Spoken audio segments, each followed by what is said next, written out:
Hey everyone, welcome back to the Improv TX Comedy Network. If this is your first time checking out the podcast network, we appreciate it. Please head over to your favorite podcast app, Spotify, Stitcher, Podbean, or iTunes, and give the Improv TX Comedy Network a like. And just a reminder, the Improv TX Comedy Network is live on YouTube with all your favorite comedians on the improv stage. All links can be found in the description. And with that, on to the podcast.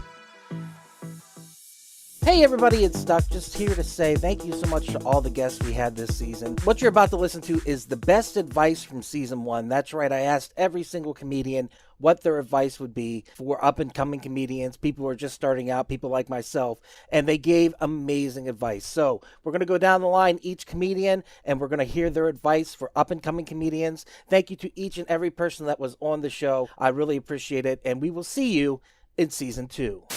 Episode 1, Dan Danzy. What is your advice for up-and-comers? For people like me who have just started? I'm only like 6 months, 8 months in. You know what I mean? Dude, I'm going to tell you what Patton Oswalt told me when I was 5 weeks in. I went to go see, I think it was the Werewolves and Lollipops recording at Cap City Comedy Club in Austin, Texas. So you're on that recording? Laughing?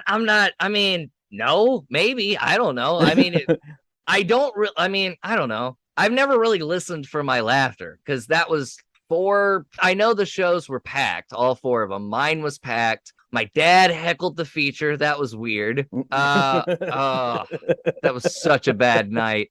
But yeah, I got to talk with Patton after the show and I was like, do you have any advice? Hit the stage as much as you can. And really, when you're 6 months in, that's the only thing you can do. Be true to yourself and, have integrity, have dignity. Don't be quiet and let people walk all over you and stuff. Like, value yourself as a person. A lot of people in comedy swallow a lot of crap just to get a gig. And it doesn't have to be like that at all. I mean, now more than ever, I feel that comedy is everywhere now. You can start a stage at a library. You can start a show. Just be genuine to yourself and, don't think about success or fame. Just think about that next joke. Think about that new joke. And as far as because a lot of people, they don't get what they want, which is success or fame, and they quit. I'm telling you, at 16 years, I have 1 TV credit, maybe. I don't even use it anymore because it's so old. But for 16 years, all I ever wanted to do was just this art form. I don't want a Netflix special. I don't want to work the road every weekend. I work my own schedule, there is no wrong way. There's only the way that makes you happy. And don't let others tell you oh, you're doing it the wrong way. Well, no, my goal is just to live comfortably, have a house for me and my wife. And, if every once in a while someone wants me to get on stage and tell jokes, okay, I'll go tell jokes. I'm not expecting someone to be in the crowd and they got a TV deal with, hey, you want to be on Colbert? No. That's awesome, dude. That's just awesome. Stay sober. Yeah. I was going to say, this advice is coming from the person who made all the mistakes over and over again and got forgiveness and found that second chance. And that's the thing, man. And, I'm sure there are people right now that have made mistakes and they are in the same position I was in. A lot of it is being self-aware as well. Put yourself in other people's shoes. Someone bans you, put yourself in their shoes. Look at yourself from their point of view. Time heals everything. And I'm a great example of that. But in order for time to heal, you got to heal yourself. That's as simple as that gets. And you got to be honest with yourself, too. I had to be dead honest with myself over the clubs that have banned me. I had to drop that, oh, everyone's against me. It's all them. I had to drop that. And I went, no, you got drunk, said some stuff you shouldn't have said because you were drunk. And then this was the consequence of that. And that's why this happened to you. So you got to apologize to who you got to apologize to, which is the 8th step. And you just got to be better, be a better person, be somebody you would look up to. That's awesome that you came that far in your journey and you realized that. And thank God you did too before something bad happened. I'm very thankful I did not go through the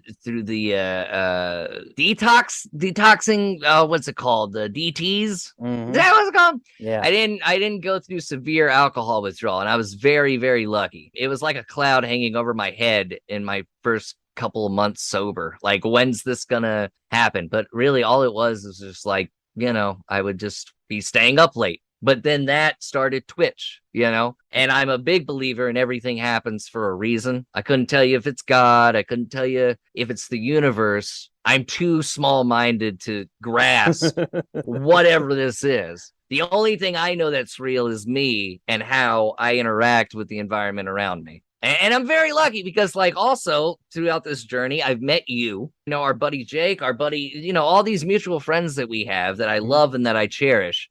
I love having that. I love that comedy gave me you guys. Yeah. And I love that more. Like, if a Netflix deal came to me tomorrow, I'd still be like, yeah, but the best thing about my life is the friends I've made. You know, dude, I agree with you 100%. That's, for me, the podcasting network has been that. It has been the friends along the way. Plus, it gives us something to do that's productive and it's fun. Episode 2, David Jessup. I want to close by asking this. People who are looking to get into comedy, or people who are looking to getting into being creative, whether it be music, be art pieces, doing animations, all the stuff that you've done, what would you say to them? What is the first step? And like, how do you really get into it? And what is your writing process like? So I'll answer the last question first. Writing process is life happens. I'm not a writer. I'm not funny enough to come up with stuff on my own. Life just happens. So when life happens, because life is the funniest thing in the world, there's truth in comedy. One of the lessons Dean had us do once was he had, every day you write down 3 things that happened to you that day. And it doesn't have to be funny, just things that happened. You were late, you got bumped into, you got yelled at, you ran a red light, just things that happened to you. But as you start writing them down and you just do it every day, you're like, oh, that's actually kind of funny. Oh, that's interesting. And you start seeing that there's material in there. And so that's my writing process, is life just happens. And do you ever sit down to write, or do you just wait for those aha moments? I just wait for those aha. I don't have the patience. I don't have the discipline to write. Anytime I've tried to write, it's been awful. It's not been funny. And everyone's different. There's comics that write all the time and their stuff is brilliant. I'm not like that. Life has to happen. The other day, my wife and I, when we first got together, she knew I had like a crazy past. So we first started dating, she goes, I'm not a swinger, so don't ask me to be a swinger. And I was like, okay. And I was like, well, listen, I don't like dancing, so don't ever ask me to dance. And she's like, okay. Well, the other day she goes, hey, there's a swing dance lesson I want to take. And I was like, well, if we're swing dancing, then we're swinging. Yep. And so that's something that happened. It wasn't something I wrote. So yeah, what I would suggest, again, any art form you're doing, take a class, look at a tutorial, look at what people do, find somebody you love, don't copy them, but just watch how they do it. So like if you're doing stop motion, like I do, there's tons of tutorials out there. The other day, Bobby Frisky, my good friend and new boss, he sent me a tutorial, man. It was this simple little technique of, you have a character, right, with eyes, take a laser pointer and you point that laser pointer into the eye of your stop motion character. Now it looks like his eyes are glowing. So simple.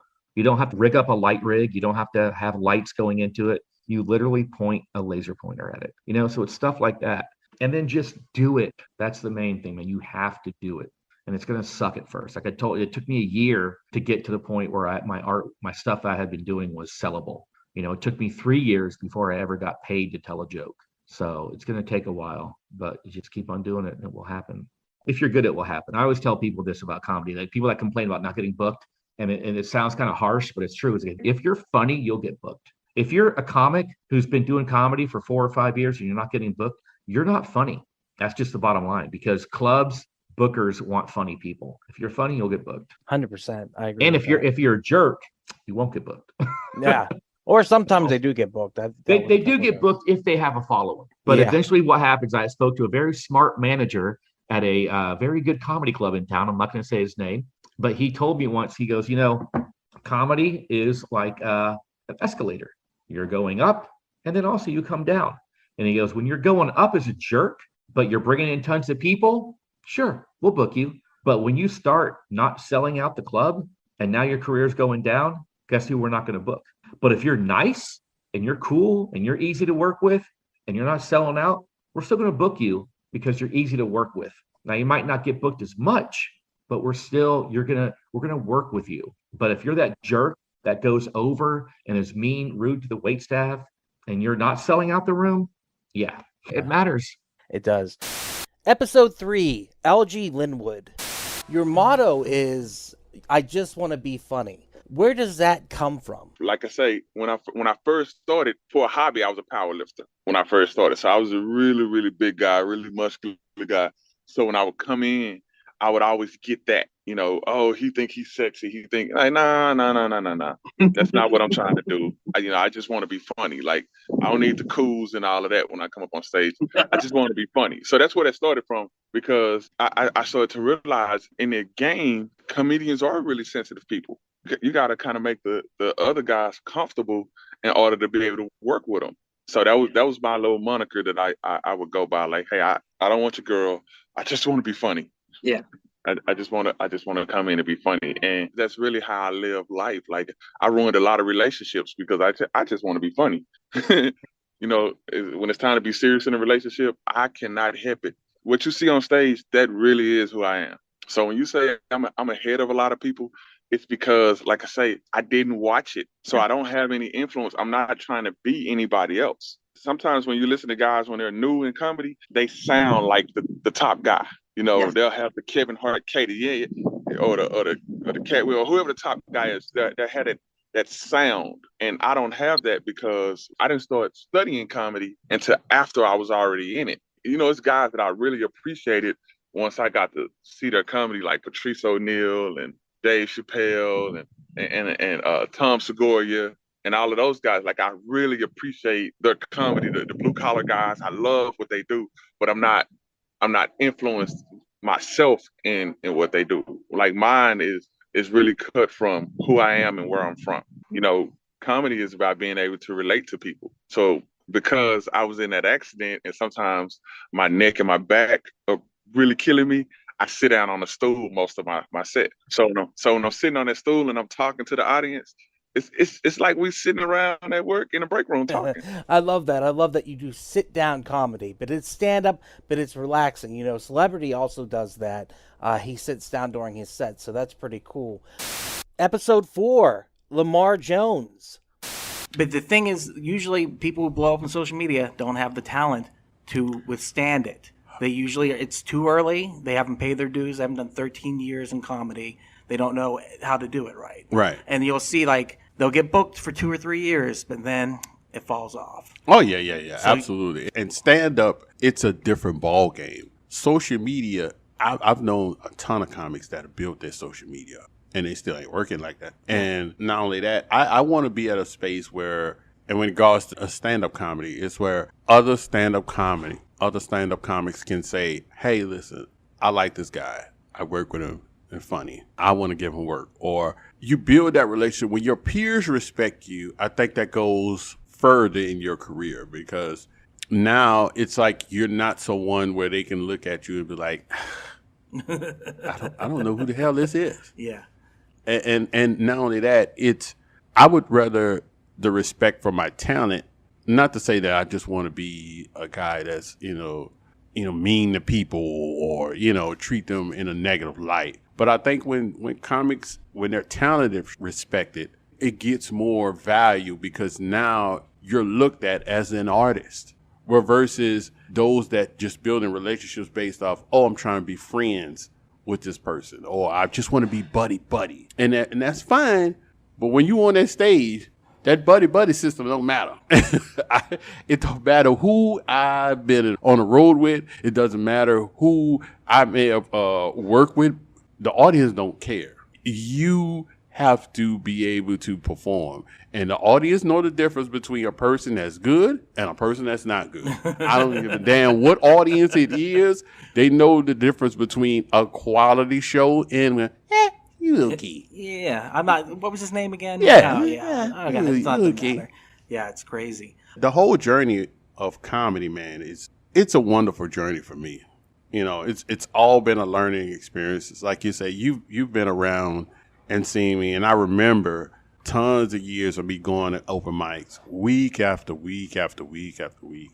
And, I was just happy when I was just able to make a few people laugh, And, not to say that I'm doing arenas or anything like that, but I say this to all comics, like, enjoy that process. I remember, signing up for different open mics, and you sign up at 5, the doors open at 7. The doors open, your name is bumped down the list. You go up literally at 2 a.m. Mm-hmm. No one's there, and you get up and go to work and do the same thing the next day. Yeah. It's such a heavy time investment. Not even that monetary investment, too, because you got to drive there. You got to get there. Oh, my God. The amount of money you spend on food. Yeah, it's ridiculous. Yeah. To be alive for 5 minutes, truly be up there and be doing your thing, it's totally worth it. And the worst thing about it, we've all done, is where you in a room and it's none but comics. It's the worst. You've literally been there 8 hours. Yeah. And nobody's there but comics. As soon as you get on stage, all the comics leave. Yeah, it's ridiculous. Or they heckle you, which is also wonderful. Mm-hmm. Or they just, it's just one of those things where it's such a weird club to be part of, but it's a wonderful club to be part of. So like all the things people say about it like are great, but like you said, you touched on like there's a lot of pitfalls in it. So you got to stay away from that stuff and just focus on being funny. Episode 5, George Red Speaks. One of the last things I wanted to ask you was, for comedians who are starting out, like people like me, who really have no idea what they're doing, what would your advice be to them? You didn't take the route most taken by comedians. You definitely plowed your own way. What would you suggest to them to get started? First, you got to be in love with it and obsessed with it. And the longest you're in love with it, you have to totally immerse yourself in it. And to tell you the truth, I don't think none of us have it figured out.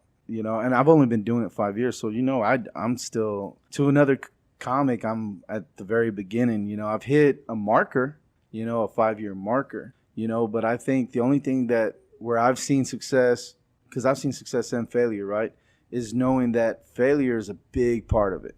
This is all about trial and error. This is about hitting your head against a brick wall, like literally. Oh, that's not brick. Like so many times, and learning from failure. Failure is our greatest teacher, and just staying consistent. I've always put it like this, like I read this in some book. I don't know what book it was, but like captains that steer ship, right? When a storm would hit and they would get lost at sea, they always had the North Star. The North Star would let them know their position. They would be able to find their way home.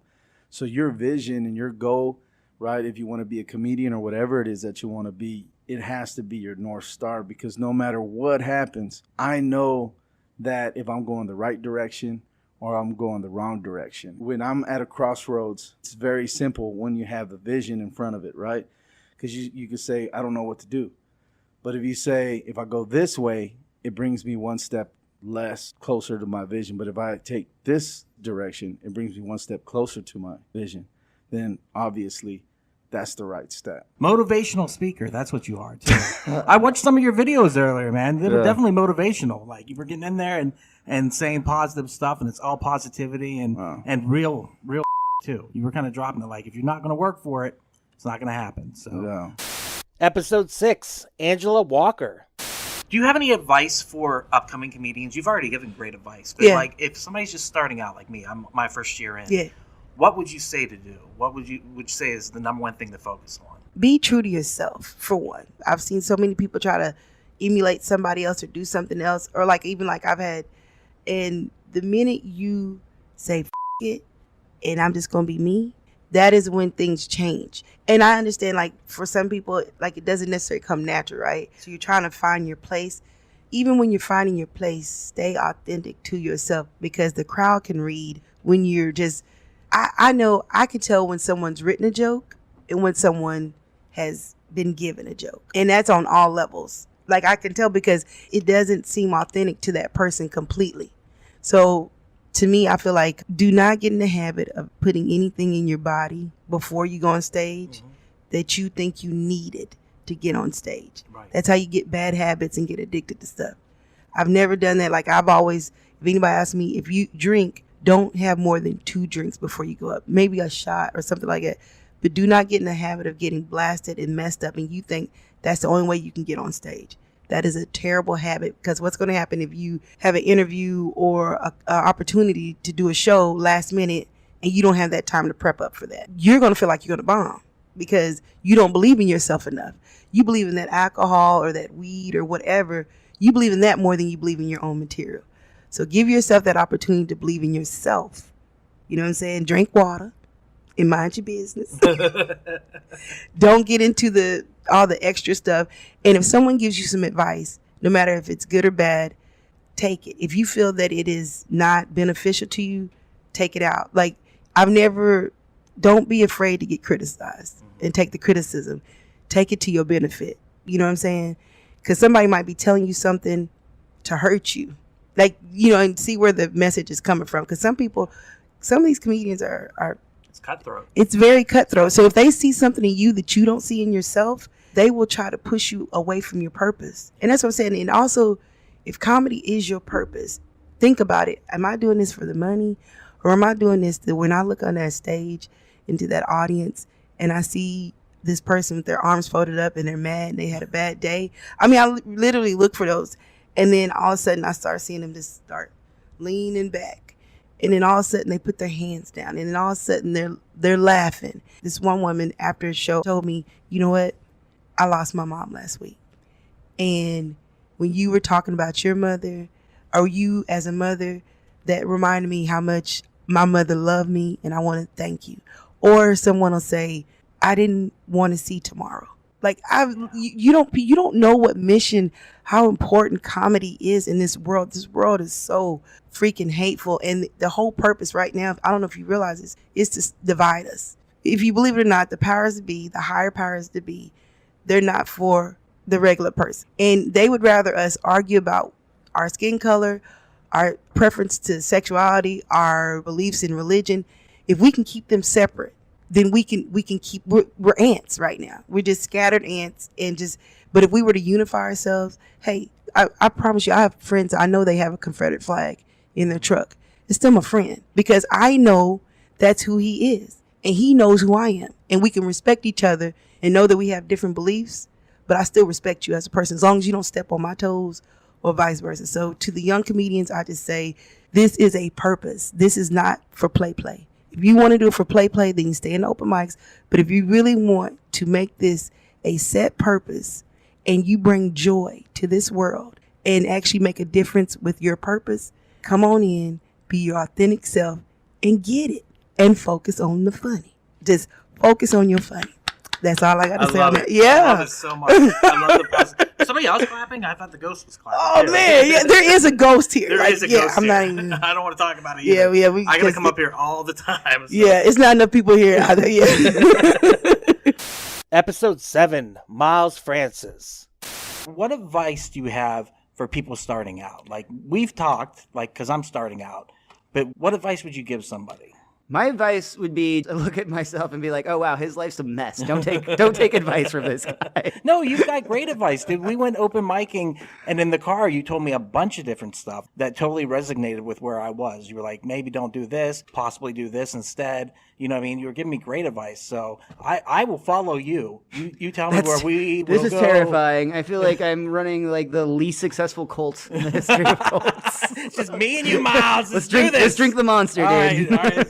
The Kool-Aid, baby. There we go. It was actually not Kool-Aid. It was, oh my God, what was it called? Powerade. No, it wasn't. It's the cheap one. Rite Aid, maybe. I think it was Rite Aid. No, something not Kool-Aid. It was off-brand Kool-Aid. Just to be very clear for the deaths that occurred. That's the important part that we need to focus on. But they last drank. We do know. Advice I would give legitimately is the easiest one is just to be yourself, which is so cliche, but like you just said, I told you not to say things or to say things. I probably, and I hope if I didn't, I should have caveated that, like, if you want to, you should say whatever you want. You ultimately have the stage time and the microphone. You have freedom of speech and you have the ability to speak your mind. So say what you want to, but just be aware that all those things can be true, and there can also be consequences for your words. So depending on what you're going to choose to say, it's going to turn people's opinions of you one way or the other. So you should be cognitive of that. But outside of that very cliche advice, I think the best thing that I have ever learned from comedy is that, and this is actually true for all performance arts. This goes to Evil Dead. There's times when I messed up where as long as you ring true to this concept, if you are in any performance arts, it doesn't really matter how well you're doing.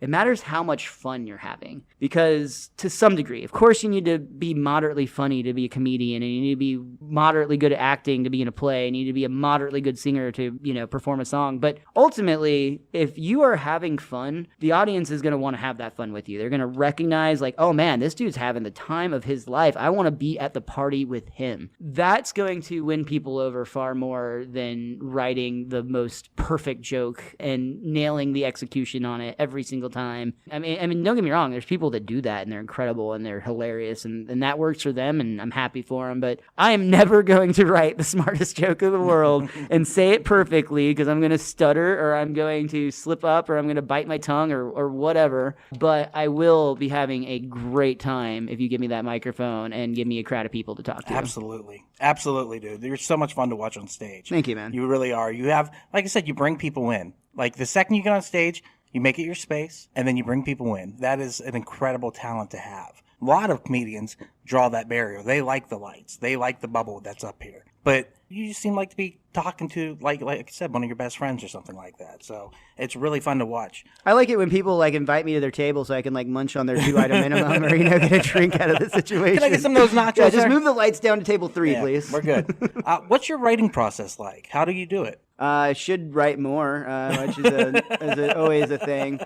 The truth is, it's things that I experience largely. I mean, they either legitimately happen the way that they are, or like I exaggerate them slightly and realize how funny they can be. This is a weird confession, but I do a lot of my like actual writing in a bathtub. Yeah. Because I am super ADHD and I love taking hot baths. Like it's one of my favorite things. But like it's almost like a sensory deprivation thing for me because I'll have my ears under the water and I'll be in like a hot like bath of water, and it just allows me to focus my thoughts, and I have my phone so I can translate these concepts or these observations that I've made that I usually will just write down a few words about like while I'm going through my day, and I can go through those lists and I can kind of think to myself like, what could be funny about this, or like start trying to actually write it out. But I'm definitely somebody that figures it out a lot on stage. Like I don't think any of my jokes are ever perfectly crafted whenever I write them. I think that they're largely a decent joke that needs some trimming and some fat cutting for certain, and I usually do that while I'm on stage at an open mic. I'm trying to see if I have like a list of words that like would be like a good example for this. Motorcycle. Well, like if something, yeah, for sure. Like we can definitely add that now, but like I literally will just like write these weird. Okay, here I'll. This is the most recent list that I made that have no joke written yet, but might one day if like if I ever make it to be on like one of these comedians on your wall, maybe we'll have one of these jokes. But musical theater, polyamory, divorce, new girlfriend, love on ecstasy, sleepovers, the fart barrier, and the inner circle. None of those are anything, but they all could be. Yeah, that's awesome. So you set up like a giant bullet point and you go, this is where we're going to begin. And then you work it out, and then you, like you said, you work it out on stage for the most part. So, and you're on stage all the time. Like you are putting in the work to do so. Episode 8, Ryan Joseph. What advice do you have for people who are starting out?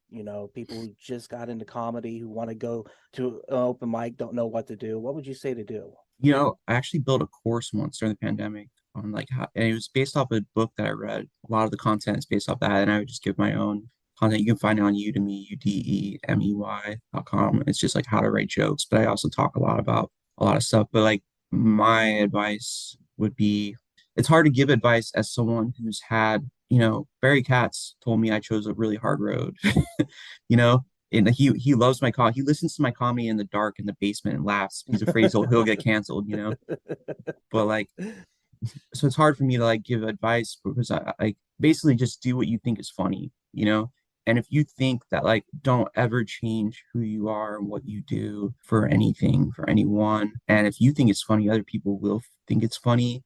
But also, if you're going to do it, you have to do it like it's all about action in life. I learned that in recovery is you can do whatever you want in this life if you want to take the actions, the small stupid actions that mean nothing. Like how many times I've gone to mics and stuff when I don't want to go, and like written when I didn't want to write, and just stuff like that, and it pays off because that's what gets you where you want to go is actions. I think the trick is to get so good that no one really will hide a good comic. I've had someone tell me that once. And it's true. Like if you're good, they'll find you. They'll come to you. Just worry about being really funny and like write. Learn how to write jokes, like it's such a lost art form. A lot of comics don't write anymore. They think I used to think too, I just go on stage and talk and be funny, but it doesn't work. There's a formula. There's a setup, there's a premise, there's a punch. Before you get into these long stories, you have to figure out which I'm starting to explore longer bits using my one-liners. You have to learn to punch things up, right? So there has to be punches throughout it, and you have to learn that, like the beauty of the joke. What is the beauty of the joke? What is a misdirect? What is one sentence that means two different things, except when you get to the last one or two words that reveals what you really mean. And that's the hardest thing to come up with, and it's exhausting. And yeah, it's hard to say, try to be as beautiful as I am. It's hard to do. But yeah, I don't know. That's what I would say. I guess it's just like write and find how people look at you. Don't try to be someone that like you think everyone wants to go up there and be a comic they like. When really they don't even look like that person, or they don't even come across it. Try to understand, how do people perceive you, right? Have that self-awareness and then blow it up, make it a caricature, make fun of it, I guess that's what I would say. Oh, that's awesome. You're really speaking to me right now, because I recently went through kind of a downtime in comedy because I did an abortion joke and it went very badly to the point where the staff was about it, and that's great. Yeah, and I'm just like, man. And then my friend, he's like, man, you probably shouldn't have done that joke. And I was like, no, that. I was like, it's a funny joke. I don't care what anyone says. It's a good joke, and it just. But it did. I'm sensitive, and a lot of comics are sensitive, so I took it to heart, and I was just like, well, these people don't like me. So I've got the punk rock mentality of who cares, and then I've got the other side where it's like, oh well, I don't want to hurt anyone's feelings. Right. I read something today or watched something today where you said about people walking out of a show, like as great as it goes over with the audience when that happens, you said it makes you feel bad. Yeah, it does. I don't want anyone to have a bad time, especially if they're paying for their ticket or anything, because your abortion joke, maybe the goal, I don't know, like how did everyone not like it, or did just a few? Oh, it bombed like beautifully. One of those bombs where you're like, well, that probably deserved that. That's how it went. Okay, so like in that instance, like I wouldn't say change your content, saying change the joke, but find a way to make something that shouldn't be funny. Like that's the goal, is to like, I've had like feminists come up to me with short haircuts and just be like, I didn't want to laugh at that, but I did. That's the goal, is so you have to make it funny for them, or else you'll just be doing shock stuff, Yeah, that's the trick. That's the beauty that's the art, really, is finding a way to say something that people don't want to laugh at, and they laugh at anyways, And when they're walking home and they're going to class tomorrow to their women's studies, knowing that they just laughed about jokes. Last night, a joke about a woman getting, her feet sucked by a man invading their house. Have that haunting them, Yeah. And like, that's what I laughed at, last night. Episode 9, Roland Campos. What was it like actually going up to do the comedy for the first time after you wrote some stuff and practiced it? Were you nervous at all, or were you just like this? Oh, yeah. Yes, definitely nervous. I'm still nervous. I'm nervous right now. Really? Yeah, I'm nervous right. Yeah, I don't drink as much, don't smoke as much, so. So nothing to medicate the pain? Nothing to, this nothing is to sober. take away the, this is pretty much sober Gabe. Yeah. As you smoke, You got a joint. Yeah, you don't got it. That's pretty sober. Yeah. So no, but it was. I'm always like nervous, man. Butterflies. But once you get up there and start doing it, man, you get that first laugh. It's just like a drug, Yeah, it's probably addicting. It's the most addictive drug, I would say. Yeah, it's addicting. Get those laughs, and you come off stage and you're flying high on that adrenaline rush. Yeah, it's something else, dude. It's fun, man. It's fun. So how about your first hosting gig? Who was that with? My first hosting gig, done a few. You know, Doug, you're asking me questions that I won't know the first two because I smoked a lot, you know. So, I mean, it's not going to be a remembering of a first of a lot. I But, know who it was. But like Scruncho, I've done like Scruncho. It was Scruncho, yeah. Scruncho, like John Hitton, Pablo Francisco. I've been on stage with like some Pauly Shore. I mean, when I was in Corpus, Chingo Bling, you know. You bragging right now? No. Like, it's like just too, like, I mean, quite a few people want to think about it. What was that like going up and hosting, though? What was that feeling of being like, I've actually made it to the point where I can stand in front and do this? It feels great. Feel good, you know, to bring laughter into the world. You feel like, wow, you know, better than bringing tears to people's eyes, you know. So it feels great. When you do it, you can have your own feeling, I guess. Yeah, but to me, it feels great, man. Like it's nothing better than just having a room full of people laugh, man, and having a good time. So what is your weirdest stage experience? What is the weirdest thing that's ever happened to you? The weirdest? I don't really think nothing too weird other than maybe someone like talking real loud. How do you deal with that? How do you deal with hecklers? Pretty much ignore them. Yeah. You know, just keep on going. Not direct too much attention because that's what they're looking for is that attention. Right. And then usually when you don't give them that attention, they end up looking like a donkey. We can't curse. We can't curse. I'm finding the words here, people. It's one of those. We don't curse in this podcast. We got to bleep it. So he's trying not to curse. Yeah. So a otherwise donkey. It would be like donkey. Beep, beep, Yeah. Beep, beep, beep, beep. He was acting a donkey. There we go. You know what a donkey is. So you've never had something happen like behind the stage or like with another comedian that was just awkward, or it's all been easy going? No, it ain't all been easy going, that's for sure, but probably some stories I probably wouldn't want to disclose right now. Don't know who is going to get in trouble or who's going to get a lawsuit on them. That's true. You know? That's so, true. yeah, so That's fair. I'll plead the fifth on that, Doug. There Let you me plead go. the fifth, yeah. Let me plead the fifth on that because there is a lot that goes on, I tell you. There is a lot that There goes is a on. lot that goes For those on. out there, there's a lot that goes And, on. I mean, who knows? I mean, federales might be watching this. FBI, you know, who knows? You ever get starstruck? You ever find yourself in meeting a comedian and you're just like, oh, wow, that is like one of my heroes? Or you've always been kind of chill about meeting comedians? I think I've been pretty much, I want to say chill, not like, like just totally freaking out because they're human beings as well. And they're pretty down to earth, most of them, you know. So I wouldn't say like totally starstruck where I'm going to pay to get a picture, you know, like, you know, pay for those type of stars, you know what I mean? Yeah. So, yeah, but definitely just, it's like, they're pretty, whoa. Did you hear the ghost? Is that a ghost? That's a ghost of the Addison Improv, man, bro. I heard that. Woo. Yeah, it was creepy. Wow. I'm keeping that in. Man, Just so everyone knows yeah, this place is haunted. Wow. They were laughing at me. They heckled you. Yeah. You're supposed to ignore them. Okay, yeah. I don't know. I'm about to leave right now. Damn, don't tell me that. You're performing in front of a bunch of ghosts right now. I mean, it is a very white thing to be like, I want to go investigate it right now. Right. Like, where did that ghost come from? Yes. They've got to turn off the lights now. And I get love hard. how you're like, I'm bouncing. Yeah. Getting out of here. Yeah, man, let me take this Red Bull too. Episode 10, Derek Jack. I'm the one, I know how to land those planes and show you how to organize this to get your mental airport back in order. You know what I mean? So that's what I've been teaching with comics. The big thing that you said there that I struggle with when I go up is my personality on stage. Yeah. I don't exactly have one yet. Okay. My jokes are fine. My delivery's fine. But how do you find that personality? Just be who you are. You got to understand it's you. It's just be who you are, man. Like, you got to keep in mind, this is your comedy. Okay, like, for instance, let's look at this Red Bull can.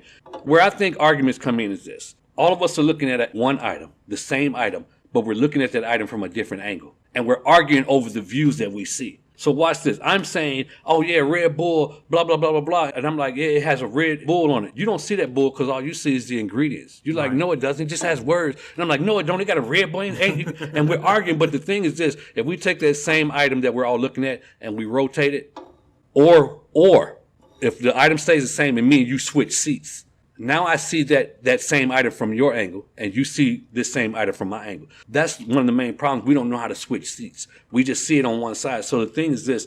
So when you're looking at things, it's from your perspective. Why do you think this is funny? Well, I think it's funny because I'm looking at it from the reason why I think it's funny because, and your perspective goes all the way back from the way you was raised, where you came from, how you view things, what shows you watch when you are growing up, what comedic influences you have. You know what I mean? So that's all. It's your perspective. Nobody can take your perspective. But what you have to do is you have to teach the people and show them how you got to your perspective of why you think it's funny. Absolutely, and you do that masterfully. So that's one of my main things I've worked on, though. Yeah, but you always do that. You attack everything from different angles. You have to, and then you pick the strongest angle, and then you have a strong sense of emotion within your comedy. Right. Like you know what emotion you're going in with. Yes. This is how you feel about something, and then you tackle it. You have to. So, like I said, I can't make you funny, but I can't get you prepared for that stage. I can tell you that. One of my people I worked with who's murdering the game right now is Alberta the Exception. Mm-hmm.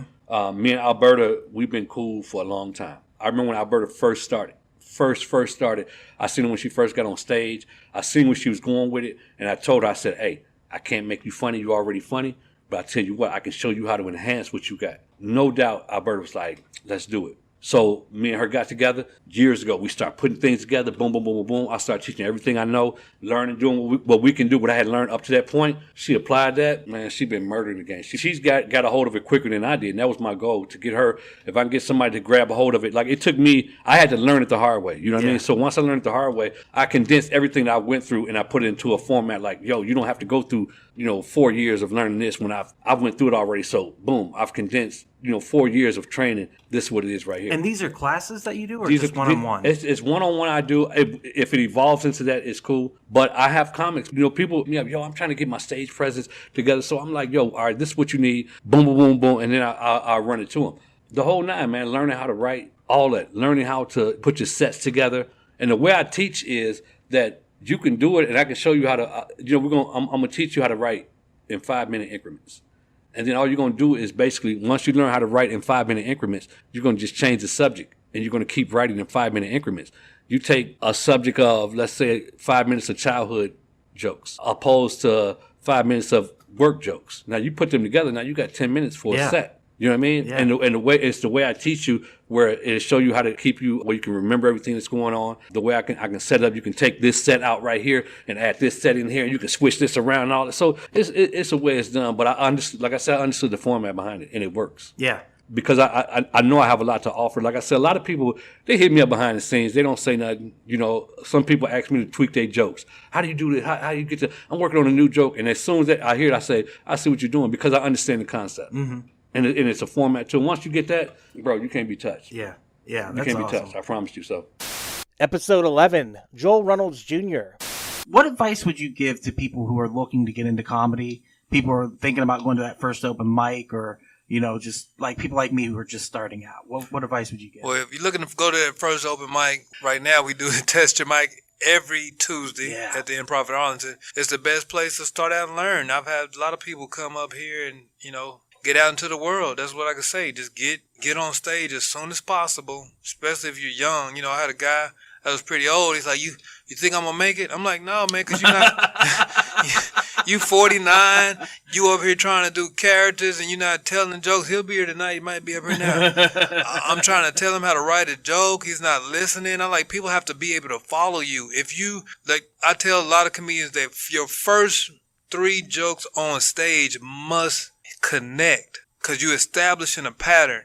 And I had to tell a lot of them, let the crowd laugh. Don't just bull through it either. Don't just sit up. Some people have to do that to block people out, but you got to absorb the people and fill the room. You can't just blah, blah, blah, blah, blah, blah, blah, blah, blah, blah, blah, because you're scared, so you just keep talking. Keep talking, don't pause. You're not listening. Yeah, you got to pause. You got to fill the room.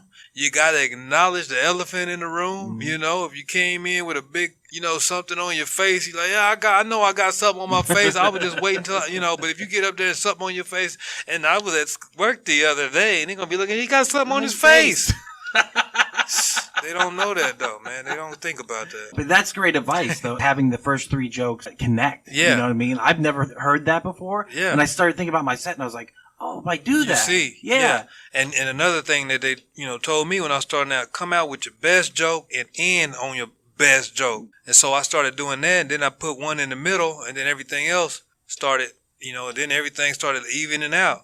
It's like, oh. And that's the thing, is not every joke's a hitter. Sometimes you got in between jokes, you know. Yeah. There's different levels to laugh, there's different levels of funny, but when you're building a pattern of jokes, you know, or you're beginning to string them along, you know, it's just not everything's going to be perfect and not everything's going to be super funny, but whenever you finally get confident in it, the chances of that joke that isn't the funniest joke is probably going to hit. Right. Yeah. And then these comedians, they come at the open mic and they think, well, I said this little joke last week so everybody knows. Yeah, the comics know, and you know their jokes too. I had to tell them it takes 6 months to a year to work out a joke. Yep. So you just keep doing it. Don't worry about, so they gonna know my jokes. You're not even that far along. I know some comics that's been doing comedy for a long time, and they're really funny. And they do the same jokes from start to finish, but people laugh at them real hard from start to finish. You know, because you see them come up here. Do the same. You could time your clock to it. When they say a joke, you be like, all right, he about to get off stage. Like, you know, right? Yes. From being here. But that's how you should be. Till you got everything is funny, that's fine. It's because they don't understand how hard it is come up with a 45-minute set to be banging like that all the way through to the front. So that's why sometimes you see headliners, they'll slow it down a little bit. And a lot of comics think they're funny than headliner because they're doing 10 minutes. Oh, it's funny. But yeah, you didn't have to worry about doing 45 minutes. That's a whole nother level. You can go up there and just bark off some jokes and get lucky for 10 minutes. But 45 minutes, you got to dig deep. I can't even imagine how challenging it is. But it's fun at the same time because it's always good to see like, what? I'm already at 40? Yeah. I'm like, you know. I want to ask this real quick. Check drop. How do you deal with check drop whenever that happens? It brings down the energy in the room. People are looking at how much money they owe. Yeah. Do you attack it straight on and make a joke about it, or do you just kind of let...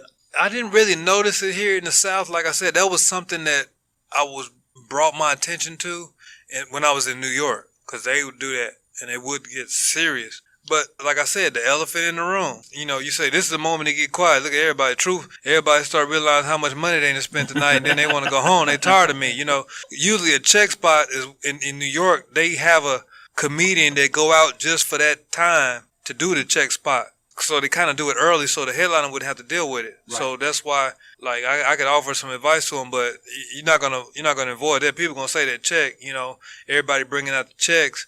People people get serious, especially my people get serious about that money. Damn wings, that much? Damn, I didn't know them drinks cost that much. So, you know, you try not to get, you know, it's kind of up to the club, too, to try not to get that involved, because people get so tight about their money, but then some of my people, they cool. All right, whatever, here it is. Oh yeah, and they just keep rolling. Yeah, that's the people we like, right? Oh, it's awesome. That's the people you like, because they truly came to have a good time. And I learned the best audiences in the world is a paying audience, because I've done some free shows. Man, they're the hardest people to make laugh. It's the hardest people to make laugh. It is. It's rough. Episode 12, Chris Hopkins. Do you have any advice for up-and-coming comedians, people who want to start out like myself? I'm in my first year, that would help. Don't ever give up on yourself. Get a good support system of people that aren't going to talk you out of it. And just be ready for the ride.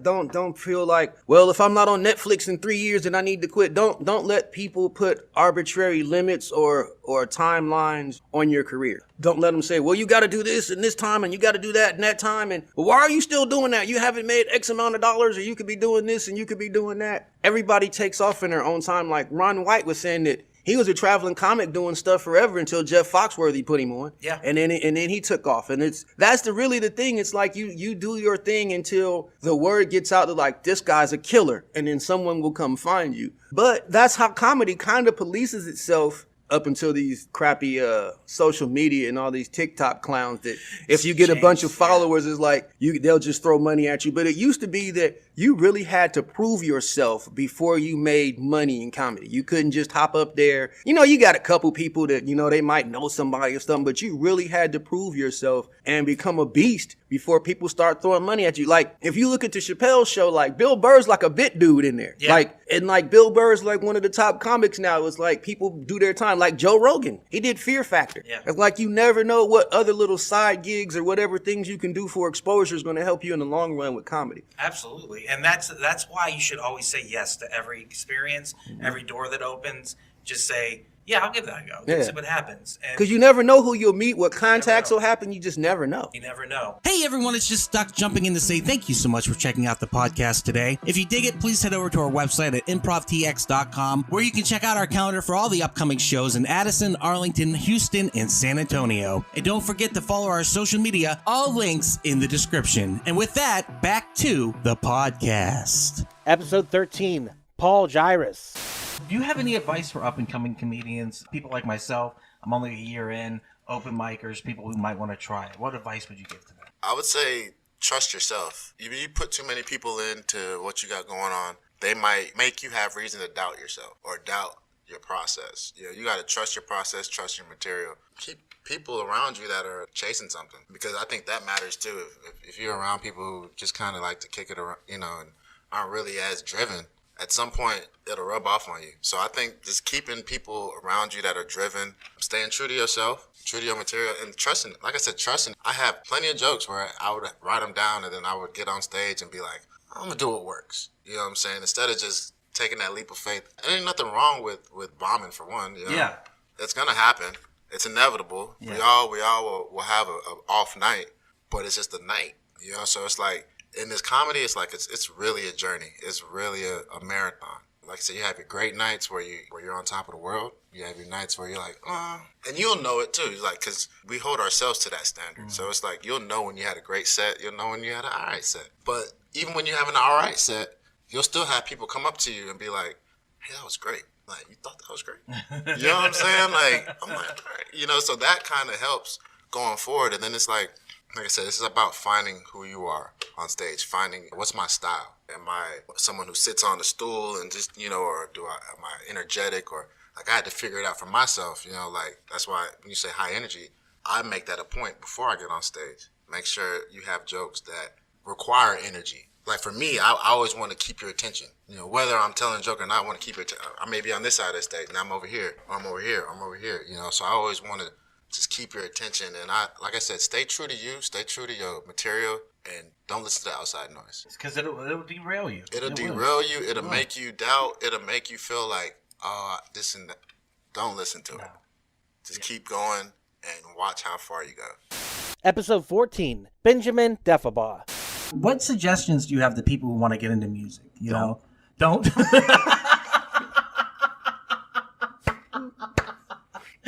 No, but seriously, like there's people who need inspiration and they want to Honestly, play. that's kind of funny. One of my favorite artists, David Ramirez. I saw him play live once. He's like, and I met this guy, and he was a plumber. He was the best musician ever, but he was a plumber. You want to know why he was a plumber and not a musician? Because he's smart. And I'm like, that's pretty funny. Advice: just don't stop learning. Like, always be a student. Because right now you're just like, oh, this is just what I do. Well, that might suck.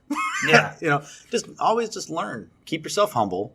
You're not better than anybody else. I can't stand when musicians, like, just because they think they're a musician that they're better than people. Like, no, shut up.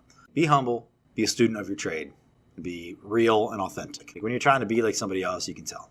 Be real, be authentic, but be a student and always trying to grow. What do you do whenever you feel that negativity hits you? Where you're like, man, I suck and I'm terrible. Oh, man, it happens, man. It comes in waves. Yeah. Like, what was I doing the other day? I was just tired and hungry. And I suck. I don't have any ham. There's no ham around me, and I suck. I think you just have to remind yourself that that's how everybody feels. Yeah. And it just comes in waves. Like, we all do that about our own selves, like, without art. Like, just as people. Like, some days we're, like, super cocky and confident in ourselves, and other days we're like, oh, I suck. It's the same deal with music. There's highs and lows, and you just got to power through it. When you find yourself in, like, those lows, do you just go play music just to get it out of your system? Like, in comedy, whenever I feel like I can't do comedy, I have to go to an open mic. And that way I remind myself, like, oh, I can get on stage and actually do this. I'm not good at it. That's not a bad idea, because if you have a bad night, go hurry up and have another good night. Yeah. Yeah, that makes a lot of sense. I haven't done that. Honestly, I just power through it. Sleep, wake up the next day, work on something new. Yeah. How much time do you think you dedicate a week to? God, I wish I could do so much more. I try to just do one night a week. You know, I'm married and have kids, and it's hard sometimes to find time to do it, but like I have to force myself sometimes. Like, all right, I'm going to do some work tonight. I mean, but you've got 20 plus years worth of playing guitar and singing under your belt. Like, that's huge. So you've got the experience, you've got the talent, and you've worked on your trade for so long. And it's changed throughout time, you know? It's definitely went from, like we said, the punk rock to kind of like acoustic, folk. Acoustic? Acoustic. How do you spell it? AQ. AQUI. AQUE. I blame the hot wings that I ate earlier. The acoustic music. Acoustic? Like on pole? Give me that acoustic.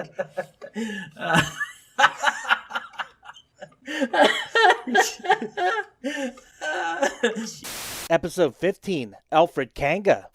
What advice do you have for comedians who are just starting out? People like myself who are only a year in, who've been doing it, that really need the advice of somebody who's been doing it for a while. The stage and the microphone is your friend. Oh, wow. No one has said that yet. Because it doesn't always feel that way. Yeah, that is your friend. It's like, check this out. When you start going to the gym, right? I mean, we are the worst example.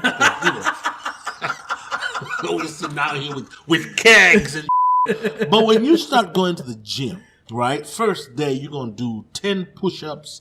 It's going to be hard, right? The first day, we'll probably do 3, right? I'm like, you know what? I'm out of here. Tomorrow, you come back. You're going to let me push. You're going to do 2 more. Now you're at 5. Next day, okay, I'm eating 9. Next day, 10. Now we push it. 20. So basically what I'm saying is the more you do it, the better you get.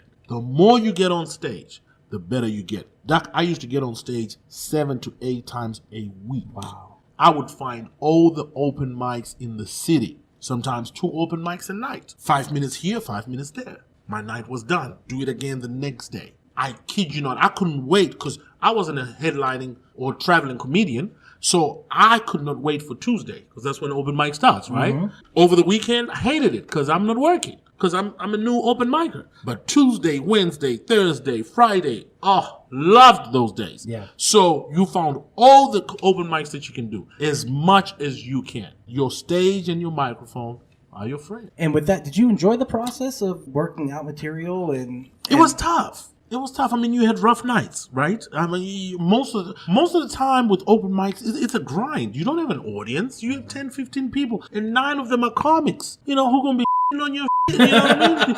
So, but what a lot of people don't realize is open mic, you're not really doing it for the audience. You're doing it for you, learning how to hold the mic, learning how to pace yourself on stage. So you become so comfortable. You know, when it's your first time on stage, some people, you're just stiff. But the more you do it, next thing you know, you're rolling yourself on the wall. You know, it becomes your friend. That's what I mean when I say it becomes your friend. Because you become so comfortable with it because you do it all the time. And next thing you know, things come off the dome. Improv. My improv work improved incredibly by getting on stage all the time. Mm-hmm. That's all there is to it. So you're not afraid of crowd work at all? Absolutely not. I love it. Yeah.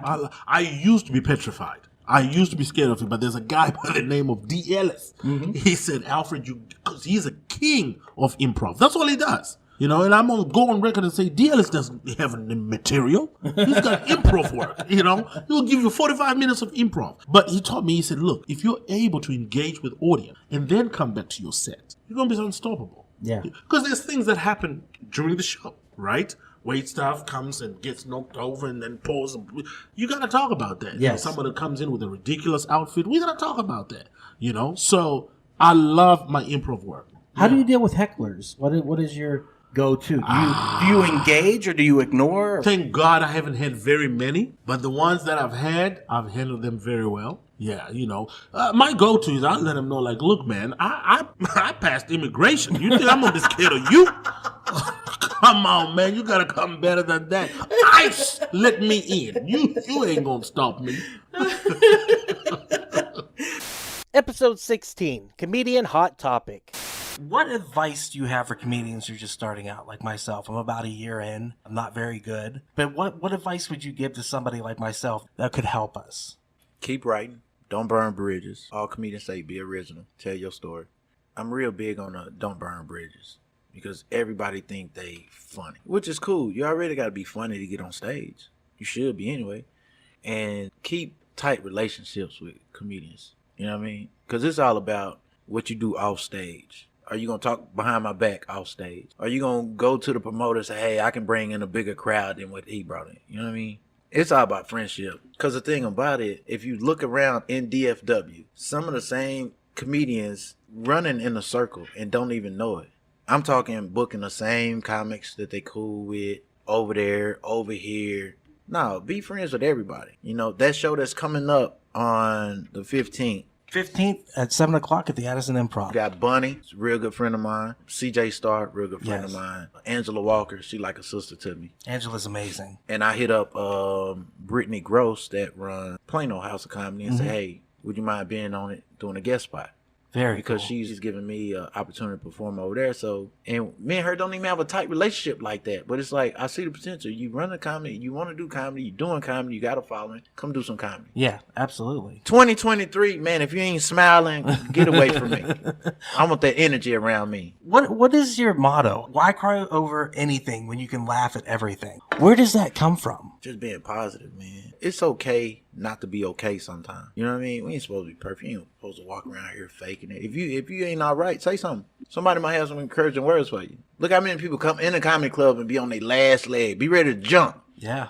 Be ready to take themselves out, but come and get a laugh. Whatever you're going through, we just made you laugh. So why cry over it when you can laugh about it? We have people pass away. Look how many people we done lost during COVID. And life and death, when you go to a funeral, it's supposed to be a celebration. Everybody crying and stuff. No, you're supposed to be telling stories about what this person did while they was here. You know what I mean? So yeah, we gonna grieve over it, but don't cry too long about it. Laugh about it. Have fun. Yeah, and celebrate their life. I don't want you standing over me crying like that, dropping all them tears on my suit. Oh, no. I'm telling you, I went to a celebration of life last year, and it was one of the funnest quote-unquote funerals I ever went to. Man, I remember seeing one where this guy, he knew he was going to pass. They gave him the, amount of time he's going to live, and recorded himself talking about it. So at the gravesite, they played the recording, and it was him, like, knocking on a casket. What? Let me out of here. What are y'all doing?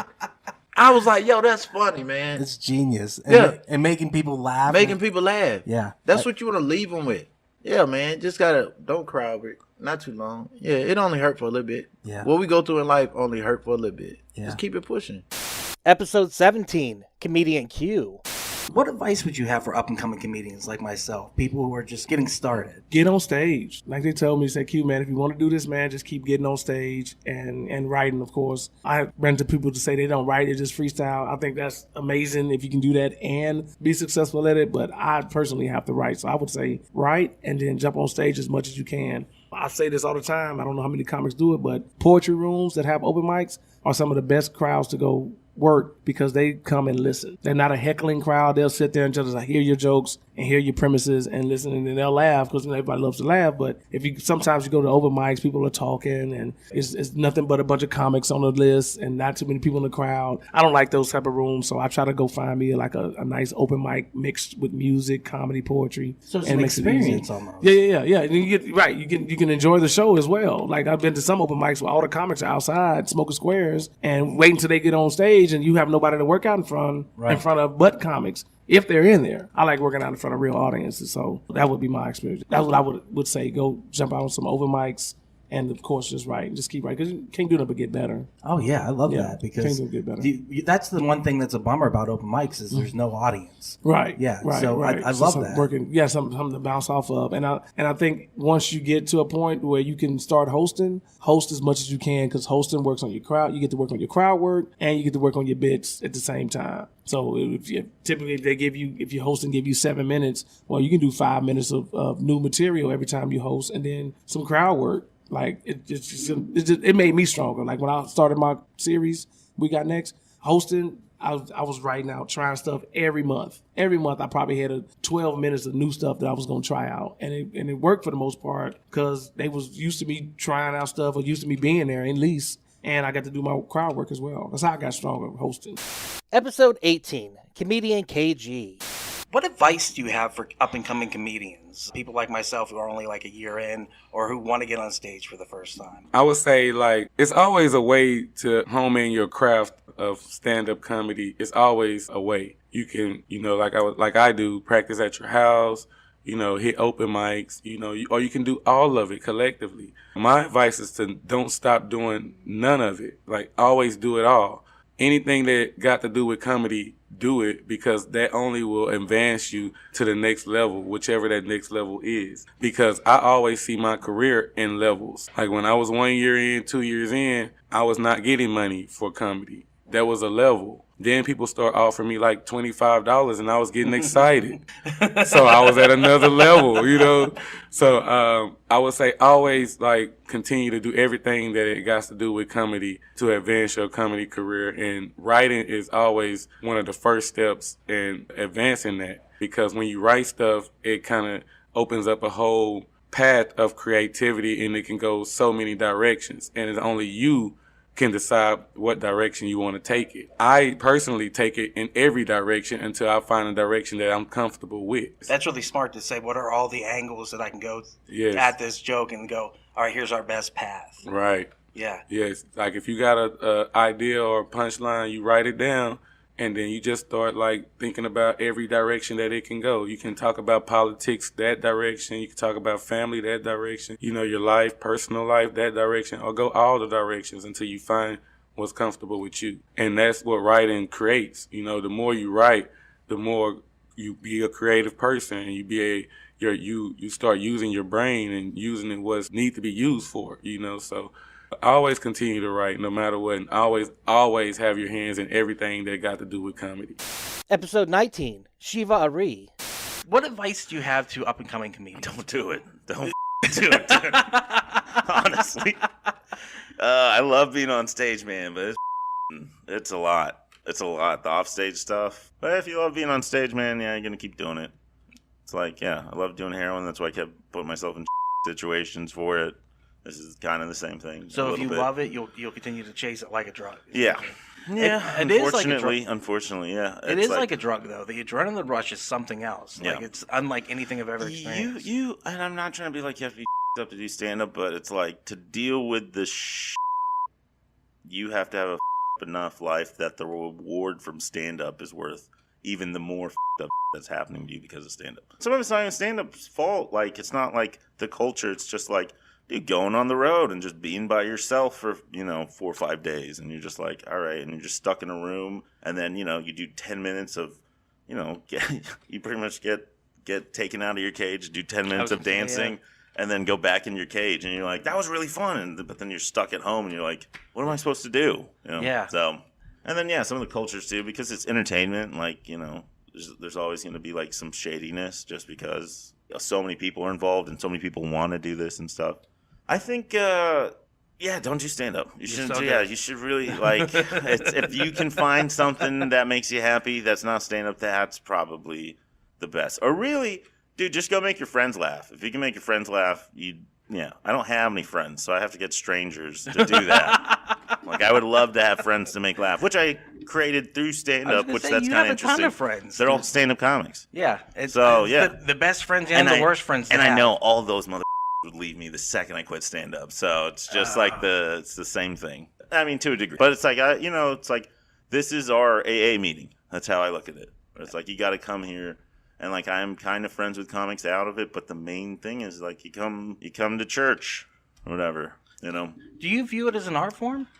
Yeah, it's an art form. I mean, it's pretentious to call it that, but it's like it is, yeah. And especially now more so because it's you can kind of put back to gay improv and stuff, but improv taught me a little bit more to put more emotion into it, which I kind of have been. And it's stand up now, you can kind of put some more sympathy emotions, not too much because you don't want the crowd just being but it's you can use those emotions to your advantage. I didn't even think about that because thinking back on your sets, it's a roller coaster ride. Yeah. You'll go up here and you tell a joke and they get a big laugh, and like you said, then and I never know how the roller coaster ride is. I'm trying to make it the same roller coaster ride, but it's there's always a part where it's oh crap, the tracks are broken here. Yeah. And then it's we got to fix this before we hit that. Jay. And then if you hit it, you got to look at the mess, and then you always come back from that. I'm I'm so sorry that your kids died on that roller coaster. I will try not to do that next time. Episode 20, Ryan Perio. But a lot of people have given me advice, they've seen me relentlessly working. And some people, also inspired me by also, borderline bullying and and challenging me and things like that to be better. And I just I've been a bully to myself because I'm an introvert and people have bullied me my whole life. So it's kind of how I roll. And so I try to coach people the same way. As somebody that's kind of at that phase of a veteran comic and people ask advice, I'm like, but you also, I do some performance tips and things like that. It's like, you got to be looser. Some people, they have the same formula for every single line. It's every joke sounds exactly like the next one. I'm like, you gotta, at some point people get tired. They're going to know how you sound and it just doesn't become a challenge anymore. They tune you up. It becomes a speech. And it's not because the jokes aren't funny. It's because the way you tell them is exactly the same way you've told the last 30. And so at joke 31, people are just it's just, if you keep hearing the same thing, people are going to just get a comfort level and tune out. As you're saying that, I'm thinking about my set, and I'm like, holy like, I got to change some stuff up right now. Aaron Arimport gave me that nugget. I did a comedy show with him. I think it was a benefit for Marcy, who I believe is on one of the chairs in their table here. She used to come to the Addison Improv regularly. She was a fan of all of ours, and she sadly passed away. And I think I was doing the weekend with him here with Pauly Shore. And he literally told me, he's like, some of the things you do are just so, you have just the same rhythm that you kind of lose steam because everybody hears you. Yeah, that's kind of scary, man. You're giving such good advice just by going through your story. You know what I mean? Like, it sounds like it was a long learning process. It was. And it's one of those things also where it's like people, always ask, like, they feel like there's a shortcut or if there's something that's not being told to them. And I'm like, it's just work. I listened to a comedy podcast from overseas called The Comedian's Comedian, which is a fantastic podcast. It's kind of, I know a little bit niche British comedy, but it's interesting to hear different concepts of how people do things. And some of the concepts I've learned from there was a comic who was like, video yourself, but only, but don't video yourself all the time. Video yourself once every 3 to 6 months. And he's like, because you're in a unique position to know how you're feeling in a specific moment. And you can see that from an audience member, like on the video.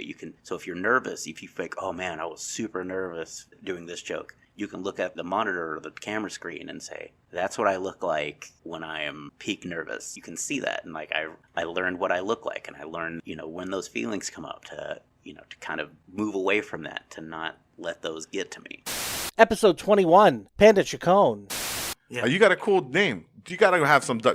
You know what I'm saying? I was going to say, Duck and Panda. Panda's a great name. You know what I mean? Thanks, man. And a lot of people... I like Duck, though. Duck's so cute. The thing is, Panda, people love pandas. Like, they think they're cute. Ducks are cute as bro. Like, why not? Be like, my name is Duck. You want to something stupid, bro. I mean, that's honestly... The first time I did comedy, I got off stage, and this smoking hot girl was like, you did really well. Ooh. And I was like... thanks. And I got real nervous and ran away. No, Duck. Yeah. And then the first time I did the show, I did Dean Lewis's class also. I got on stage, smoking hot girl again. Hey, you did really good. And I'm just like, I got to go over here. I just got so nervous, man. I just don't have the game.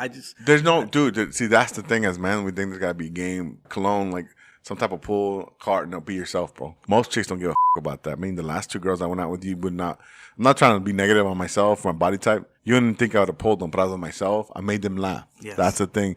You make them laugh, then you make the booty clap. You know what I'm saying? I didn't say that. But be yourself, bro. To some girl, see, us as men, like, we always want to 10. We like the trophy. We're hunters. People don't like to, hey, it's so misogynist. Shut the up. It's what we like.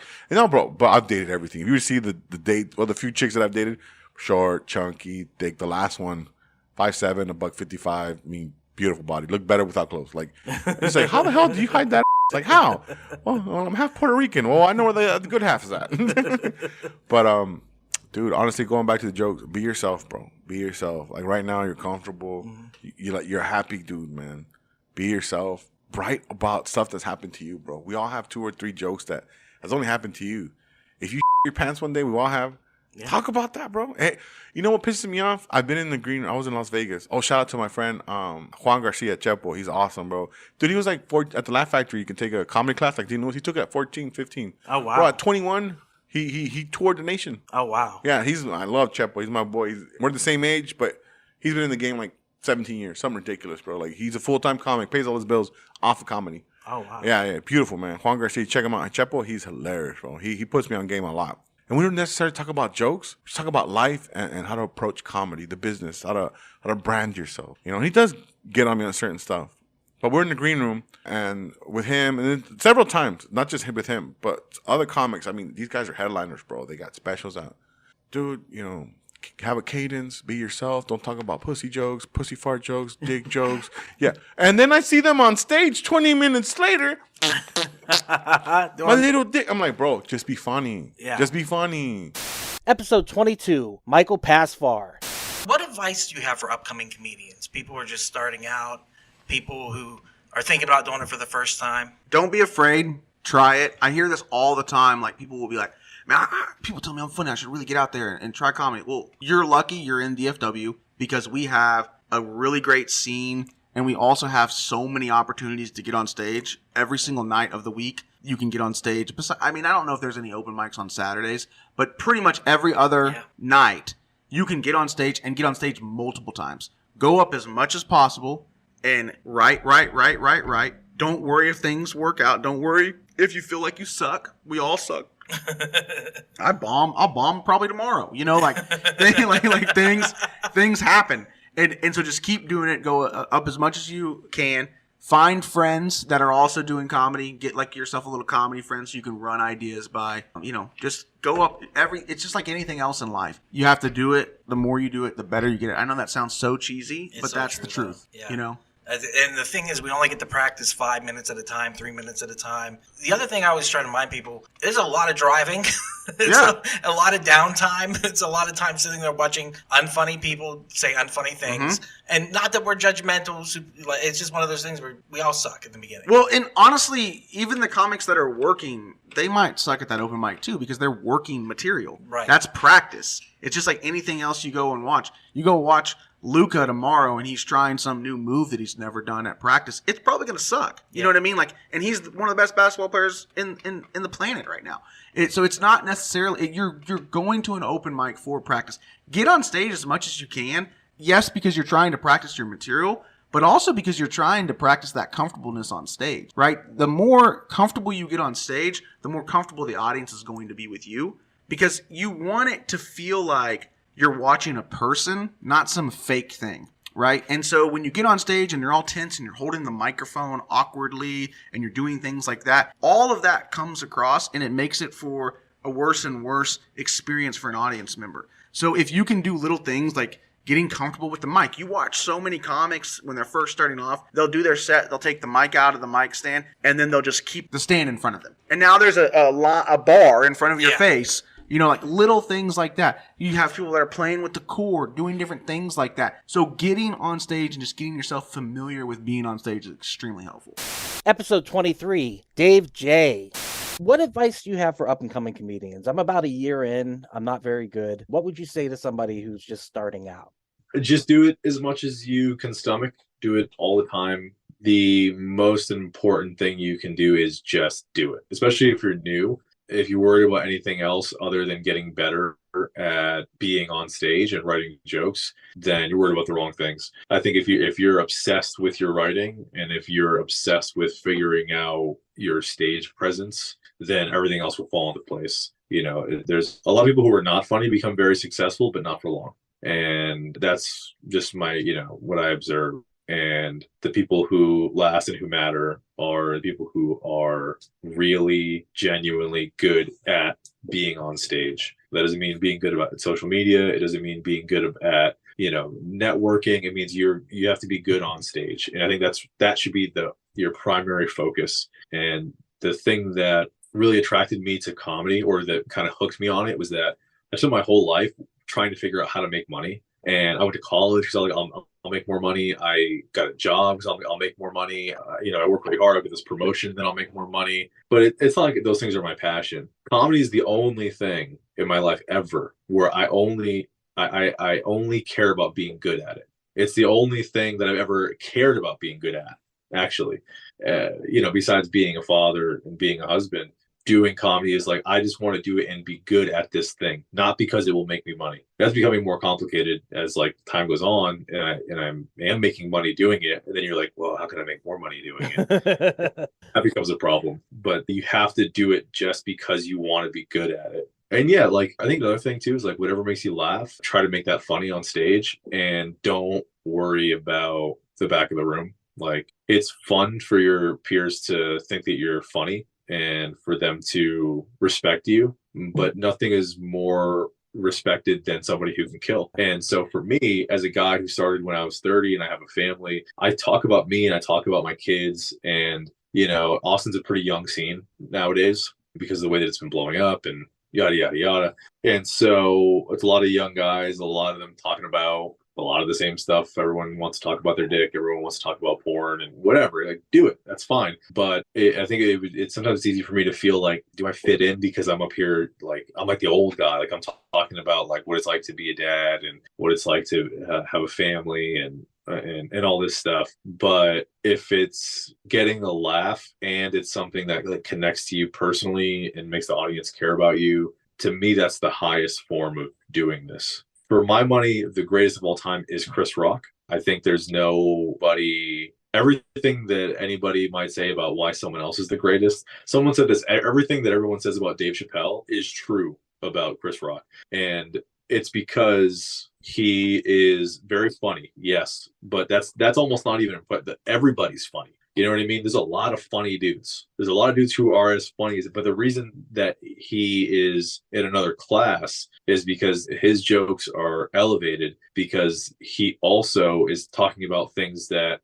are messagey, and people are afraid of a message. They go, "Oh, I don't want to be Nanette or whatever her name is," and I'm like, "Well, Chris Rock is funny, and he's making a point, so the joke is already inside of you." Like, one of my favorite Chris Rock bits is from his most recent special where he goes, "If you think you and your wife are equal, then go in your house and try to hang up a picture of your mom." And that's not even a joke. That's the beginning of the joke. But that idea, and he has a lot of that, it was like what's the value of being a man versus being a woman? If you took all the jokes out, it's like a profound thing to talk about. But he's funny and he makes a point, which I think makes him the best, the highest version of this. So if you're trying to be that, then I think you're in good shape. But learn how to be funny, learn how to write a joke, then use those tools to figure out what you want to say.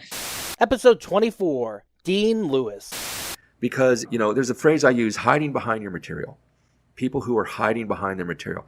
And that's what I think a lot of this is the reason people are dirty at first, is it's so much easier to tell a sex joke than talk about how you're going through a divorce. It's so much easier to do some kind of body function thing versus talking about how you are going through something emotional.